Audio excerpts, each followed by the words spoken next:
Close your eyes and picture Britain long before the factories rose. A world of candlelight and hearth fires, where fields stretched wide and life moved at the steady pace of horse and cart. This is the story of how people lived in those days. Long before steam engines, factories, and the bustle of Victorian towns, life moved at a gentler pace. Most people lived in the countryside, rising at dawn to spend long days tending the land. Fields were sown and harvested with simple, time-tested tools, and almost everything from clothing to household items was made by hand. Walking was the main form of transport, and the rhythm of life followed the rising and setting of the sun. There were no factories belching smoke, no trains rattling across the countryside, and no modern conveniences to occupy the mind. Work was grounded in the essentials: farming, blacksmithing, and local crafts that kept villages running. Ownership of even a modest amount of produce marked a family as relatively prosperous, while for most, life was a careful balance of survival and skill. Most people spent their days working close to the land. Farmers and farm labourers planted crops, tended animals, and battled mud, weather, and the occasional angry goose. Their toil formed the backbone of everyday life, providing the food that sustained the villages and towns. Skilled craftsmen and artisans shaped the world with their hands. Blacksmiths forged tools, horseshoes, and other essential metalwork, while carpenters built homes, wagons, and all manner of wooden structures. Weavers and spinners created cloth by hand, thread by thread, and cobblers kept everyone's feet properly shod. Every household depended on these local makers, for few things could be bought ready-made. In wealthier homes, domestic servants kept life running smoothly. Cooks, maids, and butlers tended kitchens, rooms, and household affairs, ensuring the day-to-day rhythm of life continued without a hitch. Meanwhile, priests, monks, and nuns looked after spiritual needs, ran schools, and cared for the poor, stepping into roles that modern institutions would later formalise. In towns and market centres, tradespeople and merchants sold goods, from fresh meat and bread to everyday wares, keeping commerce alive and bustling. Transport was slow and labour-intensive. Carts and canal boats carried goods between villages and towns, relying on the strength and skill of carters, wagoners, and boatmen. Work was physical and demanding, yet each task, whether tilling the soil, crafting tools, serving a household, or guiding a boat along a canal, was part of the steady, interconnected rhythm of life, binding communities together long before the hum of machines and the rush of modern transport. Food was simple, shaped by what was local, what was in season, and what wouldn't make you ill. Much of it was, by modern standards, rather beige. Bread made from coarse grains such as rye, barley, or oats was common, as was pottage, a thin, hearty stew of grains, water, and whatever vegetables were on hand. Onions, leeks, cabbage, and the occasional carrot might find their way into the pot. Peas, beans, and turnips were staples, while potatoes and tomatoes began to appear in the 16th and 17th centuries. The British were wary of these new arrivals. The Potatoes grew in the ground, were not mentioned in the Bible, and at first looked more suitable for pigs than people. Tomatoes too were initially shunned as apparently poisonous. By the 18th century, potatoes had become widely accepted, boiled, mashed, or roasted with enthusiasm, while tomatoes took longer to gain popularity, aided by Italian cooks who made them appear stylish and desirable.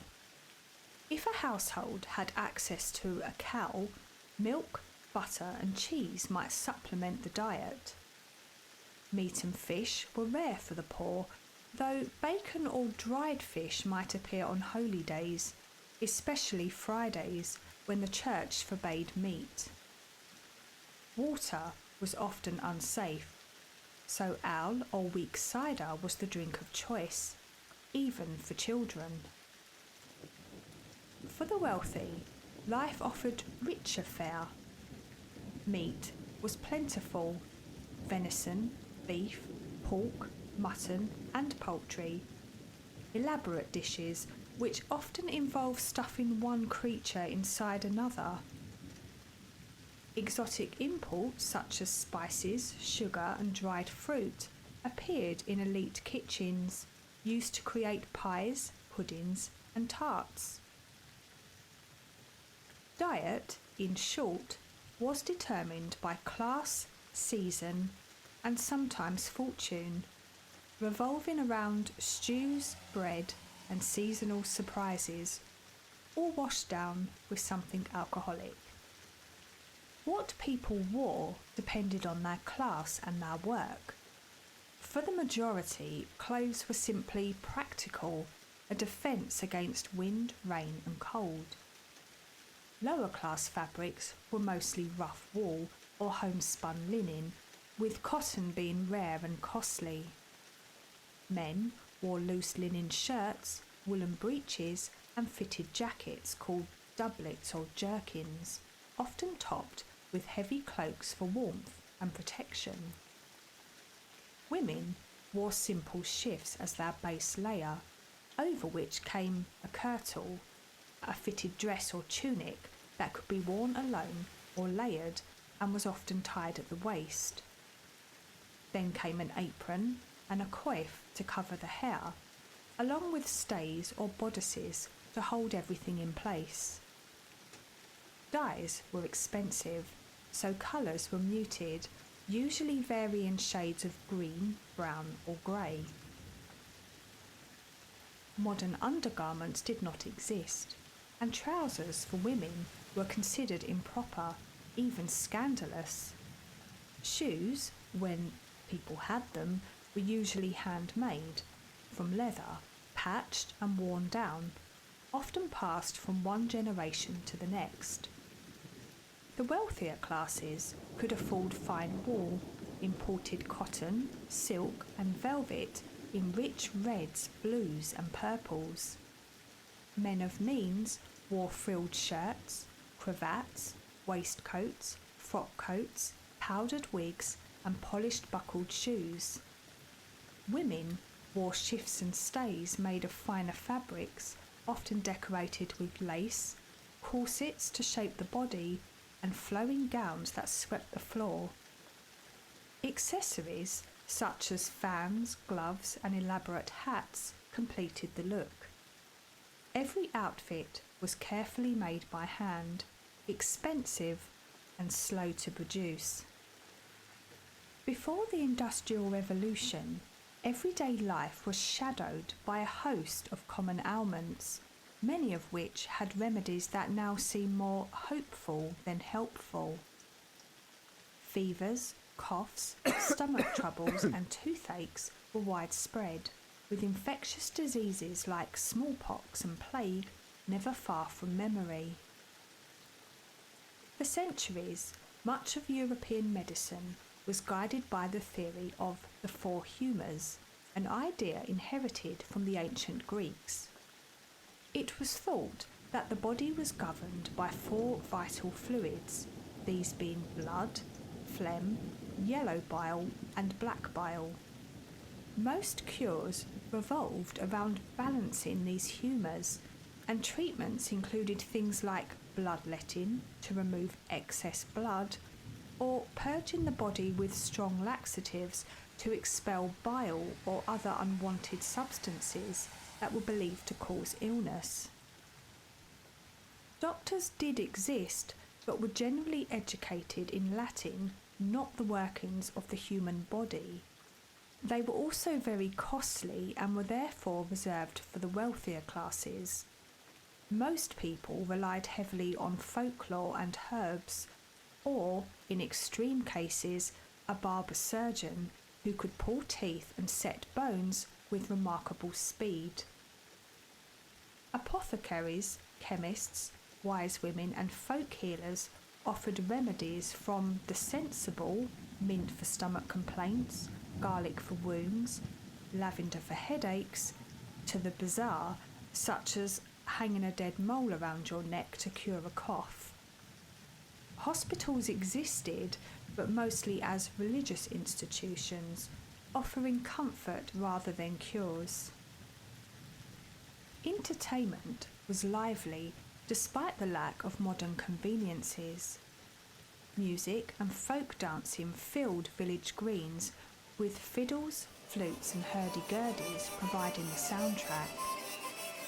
In wealthier homes, harpsichords and lutes accompanied tragic ballads of love lost to rivers and other calamities.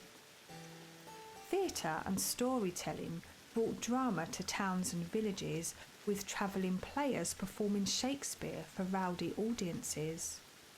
Puppet shows, minstrels and storytellers entertained, while playhouses, opera and musical performances served the elite. Public spectacles drew crowds, from executions to bear baiting, cockfighting and fairs with acrobats, jugglers and sword swallowers. Games, gambling and outdoor sports were everywhere. Card games, dice, board games, archery, wrestling, fisticuffs and mob football kept both children and adults engaged. At home, literate households read aloud, while sewing, embroidery and knitting offered social interaction and, naturally, gossip. Wealthy people enjoyed riding, falconry, fencing, hunting, socialising, reading classical literature, writing letters and dabbling in science. All in all, life in pre-industrial Britain was tough, slow and mostly local. Yet it was full of community, tradition and the simple comforts of hard bread and warm homes, even without plumbing. Muddy boots, strong ale, church bells and utterly baffling fashion choices marked the rhythm of everyday life, creating a world both harsh and strangely charming. Good night.